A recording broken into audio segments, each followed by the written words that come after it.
Bonjour à tous, je suis très heureuse de vous retrouver pour ce nouveau tuto.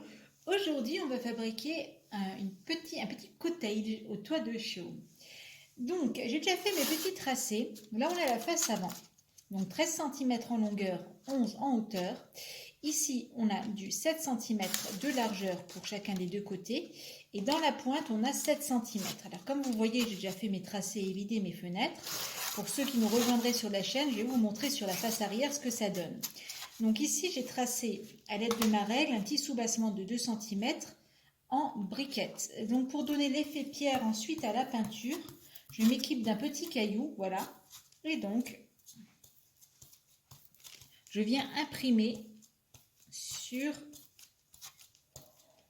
mon polystyrène l'effet pierre. On va en rajouter un peu par là. Et je peux aussi d'ailleurs le faire sur le reste du mur pour donner un petit effet au mur. Donc, ensuite, ce que je vais venir faire sur la face arrière, c'est que je vais venir aligner mes poutres par rapport à toutes les autres faces. Comme ça, au moins, on aura une cohérence dans notre tracé. Pour tracer les petites poutres, c'est pas compliqué. On prend son stylo. Vous pouvez prendre le crayon à papier si vous avez peur que les traits restent. Voilà. Et donc ensuite, on va faire les petits bardages verticaux. Une fois que c'est réalisé, il va falloir graver le polystyrène pour faire l'effet bois. Et pour ça, on se munit d'une petite lame et on vient simplement graver dans le sens en fait du bardage. C'est pas bien compliqué.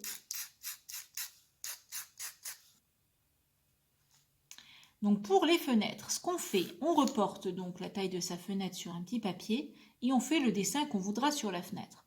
Ensuite, on se munit d'un bout de plastique rigide et avec de la peinture acrylique blanche, vous allez venir tracer avec un cure-dent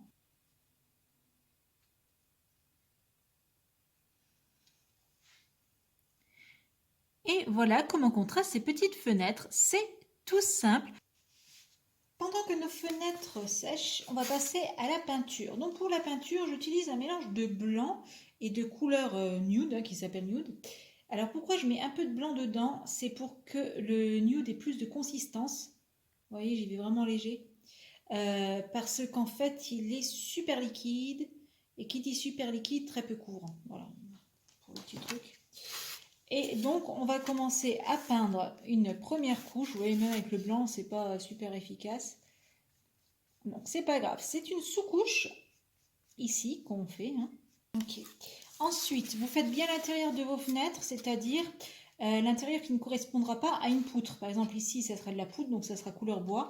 Mais là, on va faire couleur, avec la couleur du mur. Alors, parce qu'en fait, si vous ne les peignez pas maintenant, vous allez donc oublier de le faire. Et surtout, vous allez salir vos fenêtres que vous aurez fait après. Et donc, on vient faire la même chose. On passe très léger sur le soubassement. Bien, pour le tamponnage, ce qu'on va faire, c'est un gris très très clair pour la façade, vraiment très très clair. Et j'ai pas attendu en fait que la peinture sèche complètement pour que cette couche se mélange à la sous-couche. Ouais, c'est un petit peu compliqué tout ça, mais bon. Si on ne veut pas que ça se mélange, on attend que ça sèche. Voilà. Et donc on vient tamponner légèrement. Ok. Donc le premier tamponnage est réalisé. Ça va donner une première nuance. Ensuite, là, ce coup-ci, on va attendre que ça sèche complètement pour revenir tamponner dessus. Pour la partie pierre, on va utiliser exactement cette même couleur, un petit peu éclaircie, et on vient tamponner. Voilà. Bien, l'avancement des travaux. J'ai découpé chacune de mes faces. Ce que j'ai fait, c'est que j'ai sous-couché donc à l'arrière en noir pour la face avant et les deux faces du côté. Et la face arrière, je l'ai sous-couchée en clair. Ce que vous pouvez faire, si votre face arrière risque d'être exposée, vous pouvez très bien sous-coucher en noir, puis ensuite faire du clair dessus pour que ça renvoie la lumière au moins à l'avant de la maison. Bien, j'ai donc collé mes petites fenêtres, donc avec le pistolet à colle, tout simplement. Et maintenant, il n'y a plus qu'à monter la petite maison. Donc, on va toujours la coller dans le même sens. Bien entendu, si on fait on choisit de la coller de cette façon-là, avec le côté rentrant, et on le fait sur toutes les faces et surtout sur tous les murs. On peut aussi choisir de la coller dans ce sens-là, ce sera parfait aussi. Et donc, vous faites la même chose sur toutes les faces. On le fait au pistolet à colle, ça tient bien au pistolet à colle. Bien. Pour le toit, on prend un bout de carton souple hein, qu'on découpe. Alors, vous voyez, plus long à l'avant, à l'arrière, vous pouvez le faire pile sur la longueur de la maison. Hein. Donc, notre toit, je ne vous ai pas montré ce à quoi est censé ressembler notre maison. Mais voilà, notre toit en chaume, il est un peu étrange, c'est-à-dire qu'ici au milieu, vous voyez, il va falloir les vider. Donc là, on a notre maison, et comme vous le voyez, il faut les vider un petit peu par là. Donc c'est ce qu'on va faire, on va les vider comme ça. Alors moi, je fais toujours tout à l'arrache, hein, comme vous le savez, ça a l'air d'être centré. C'est parfait. Donc...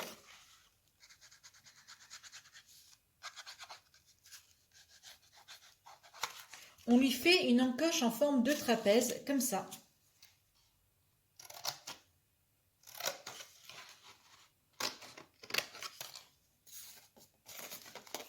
Voilà. Et donc là, au-dessus, on va faire venir jusqu'ici le petit carton surélevé. On va reporter ça en un peu plus grand sur un bout de carton souple, parce qu'il va falloir, bien entendu, faire des tracés et des plis. Alors ensuite, pour le coller, hop, je vous rapproche la petite maison, il va falloir l'arrondir de cette façon, voilà, pour reproduire le petit arrondi de toit. On peut le relever un tout petit peu si on veut. Alors, dites-vous qu'à ce stade, vous êtes presque à la fin, mais ça va vous prendre maintenant des heures. On va faire un toit en chaume. Le toit en chaume, on le fait avec de la corde de jute, donc on va le faire avec plusieurs niveaux. Pour ça, vous découpez des petits morceaux hein, de corde de jute. Alors, je vais vous donner la cote à peu près. Ouais, maximum 5 cm hein, de longueur.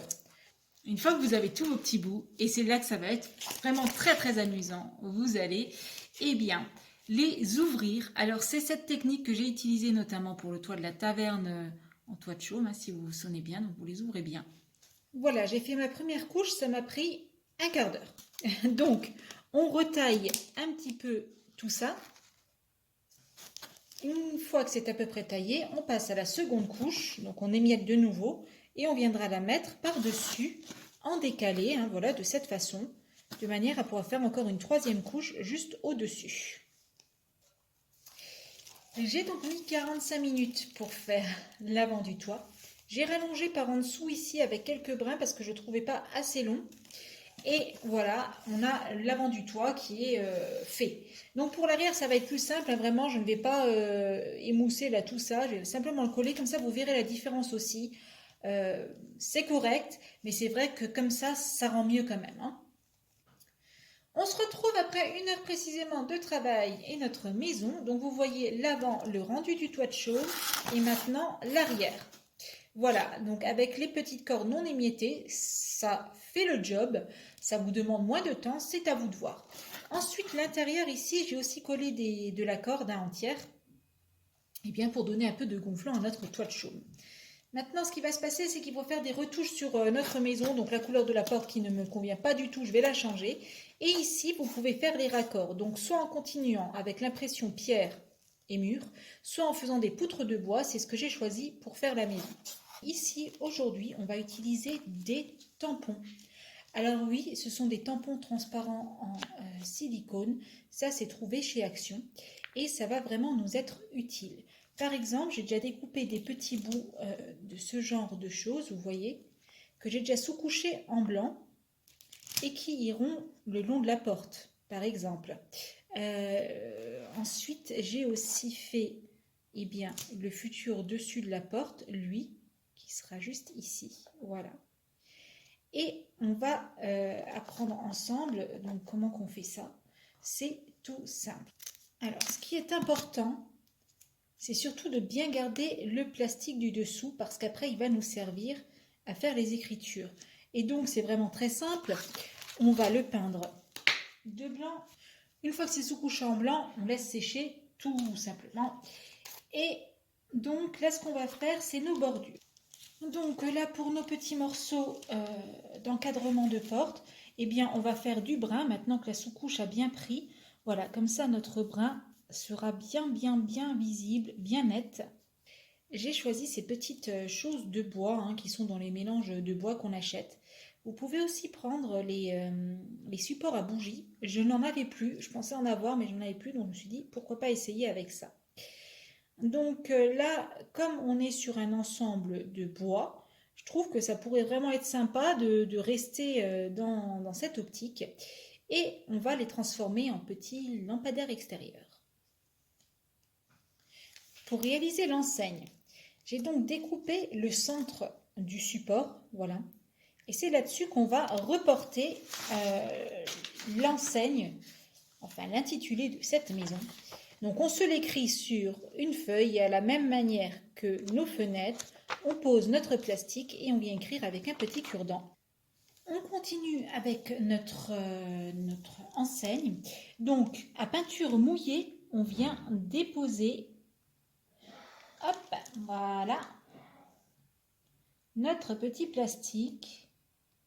Et on n'hésite pas à bien appuyer dessus. Là, pour faire ressortir vos reliefs, vous voyez, vous passez tout doucement avec le pinceau, avec de la couleur or dessus.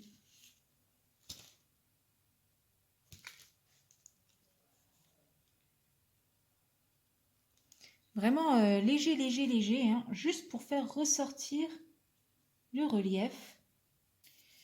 Vous l'avez peut-être remarqué, la porte a encore une fois changé de nuance. Hein, eh bien, peut-être finir par en avoir 50 comme le gris. Alors, là, ce qu'on va faire, c'est qu'on va pouvoir commencer à coller nos petits montants ici. Alors moi je prends de la simple colle, hein, comme ça, c'est mieux. Alors ces tampons, je les ai déjà collés à la colle chaude, et figurez-vous que ça marche. Mais bon, c'est quand même tendu, donc si vous avez peur, faites-le tout simplement avec de la colle normale. Bien, finalement, bien entendu, mes petites lampes ne vont pas là où je vais les mettre à la base, vu que l'enseigne est très grande. Je m'y attendais, c'est pour ça que je ne les ai pas placées, je ne les ai encore même pas collées à l'instant. Et ce qu'on va faire, c'est qu'on va donc les éclairer. Pour ça, on se munit d'une petite guirlande LED, hein, vous voyez, hein, de ce style. Hop. Voilà. Et ce qu'on va faire avec notre petit poinçon, on va faire un trou très propre et précis de là où on veut faire sortir en fait notre lampe, notre ampoule. Donc, vous voyez, le but, c'est de venir faire passer notre petite ampoule, hop, à travers ce trou. Et ensuite, on viendra la coller à l'intérieur de notre petite lampe, que l'on va coller aussi comme ça. Tadam! Voilà, ça va faire une jolie petite applique en fait, qui va éclairer l'extérieur de notre maison. Pour notre cheminée, regardez, j'ai trouvé ce qu'il me fallait dans ma boîte à chute. Bon, c'est un peu haut, donc on va bien sûr la couper par ici, hein, ça suffira. Et donc, eh bien, comme tout ce qui est en effet pierre, on va faire nos petites briquettes. Voilà. Vous connaissez le principe maintenant, si vous êtes habitué des tutos. Voilà, on appuie bien sur son stylo, sur son crayon à papier. Bref, vous faites comme vous le sentez pour faire votre gravure. Hein.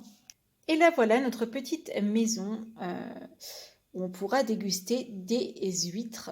Donc, je vous la montre un petit peu plus près. Franchement, elle est super mignonne. Hein. Donc, sur les côtés, hop, voilà. Donc, pensez bien à vous abonner, pensez bien à me mettre un petit like si vous avez aimé cette maison au toit de chaume. Et je vous retrouve très vite pour une prochaine vidéo.